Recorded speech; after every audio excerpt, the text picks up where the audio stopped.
ஓம் சாந்தி. K Surajbhai அவர்களின் தாரணை வகுப்பு டிசம்பர் 8, 2024. நமது திருப்தி தன்மையும் மகிழ்ச்சியும் நமது பர்சனாலிட்டியை கட்டமைக்கின்றன.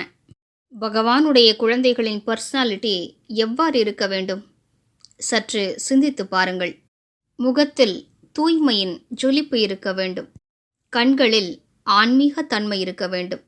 உதடுகளில் புன்னகை இருக்க வேண்டும். வாயில் எப்போதும் ஞான அமிர்தம் இருக்க வேண்டும். அமுத மழை பொழிய வேண்டும். நெற்றியிலிருந்து பல சக்திகளின் கிரணங்கள் பீச்சாங்குழலை போன்று அனைவர் மீதும் தெளித்து கொண்டே இருக்க வேண்டும்.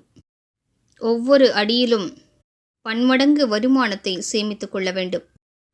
கரங்கள் வரங்களை அளிப்பனவையாக இருக்க வேண்டும். வாயும் கூட வரங்களை கொடுப்பதாக இருக்க வேண்டும். நாம் அனைவரும் அப்படிப்பட்டதொரு பர்சனாலிட்டியை உருவாக்கி கொள்ள வேண்டும்.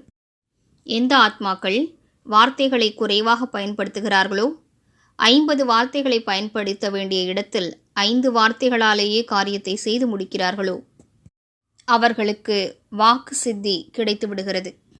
ஒரு யோகியானவர் இவ்வாறு தனது வார்த்தைகளின் சக்தியை சேமித்திருக்கிறார் என்றால் அவருக்கு வாக்கு சித்தி கிடைத்து விடுகிறது.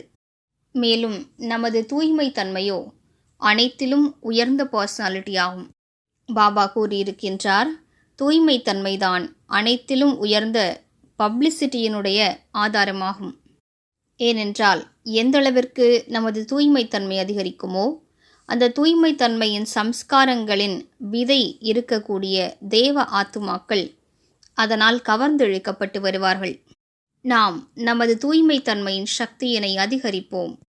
இதுவே உலக சேவையின் ஆதாரமும் ஆகும். நமது தூய்மை தன்மையானது இயற்கையை முழுமை நிலையை அடையச் செய்கிறது, தூய்மையாக்குகிறது, சத்தோ பிரதானமாக ஆக்குகிறது. இப்போதோ இயற்கை தமோ பிரதானமாக இருப்பதால் மனிதருக்கு எதுவும் கொடுப்பதில்லை. நாம் இயற்கையிடமிருந்து அன்னத்தை சுரண்ட வேண்டியிருக்கிறது. பழங்களிலும் சுவை இருப்பதில்லை. இயற்கை வெறுமையாகிவிட்டது. நாம் அதனை நிரப்ப வேண்டும். நமது தூய்மை தன்மைதான் இந்த காரியத்தை செய்யும். எப்போது நமது தூய்மை தன்மையால் இயற்கை தூய்மையாகிவிடுமோ, அப்போது அது நமக்கு அனைத்தையும் வழங்கும். எனவே நமது தூய்மை தன்மையால் இவ்வுலகம் தனத்தாலும் தானியங்களாலும் நிறைந்துவிடும். இந்த மனோவிகாரங்களோ உலகை முற்றிலும் கீழான நிலைக்கு தள்ளிவிட்டன. எனவே நம்மீது மிகப்பெரிய பொறுப்பு இருக்கிறது. நாம் சுயத்திற்குள் தூய்மை தன்மையின் ஒளியை அதிகரிக்கச் செய்து இந்த இயற்கையினை நிரப்புவோம். அதன் மூலம் அது நமக்கு திருப்பி கொடுக்கும், நம்மை நிரப்பிவிடும். நமது பாரதமானது மீண்டும் வைரங்களின் பானையாக ஆகிவிடும். இங்கே தனமும் தானியங்களும் அளவற்றதாக ஆகிவிடும். யாருக்கும் எந்த குறைபாடும் இருக்காது. அனைவரும் ஆரோக்கியமாகி விடுவார்கள், பாவங்களற்றவராக ஆகிவிடுவார்கள். அனைவருக்குள்ளும் தூய்மை தன்மையின் ஒளி வந்துவிடும். நமது பர்சனாலிட்டி எப்படி இருக்க வேண்டுமென்றால், ஆயிரக்கணக்கானோர் மத்தியில் நாம் நின்றாலும் தனியாக தென்பட வேண்டும். முகத்தில் தெய்வீக தன்மை இருக்க வேண்டும். இது எத்தனை பெரிய அழகாகும்! ஒருவர் வெளிப்புறமாக மிக அழகாக இருக்கிறார், ஆனால் அவரது முகம் வாடி இருக்கிறது என்றால் அது யாரையும் கவர்ந்து இழுப்பதில்லை. ஆனால் ஒரு பிராமண ஆத்மா யோகி, அவரது முகம் வெளிப்புறமாக அவ்வளவு அழகாக இல்லை என்றாலும் அவரது தெய்வீக தன்மையின் கவர்ச்சி பிறர் மீது ஏற்படுகிறது. அந்த ஆன்மீக தன்மையின் கவர்ச்சியால் அவர் அனைவரையும் கவர்ந்தெழுக்கிறார். நாமோ தேவகுலத்தின் மகான் ஆத்மாக்களை பாபாவின் பக்கம் கவர்ந்திழுக்க வேண்டும். நாம் நமது தூய்மை தன்மையின் பர்சனாலிட்டியை அதிகரித்து கொண்டே செல்வோம்.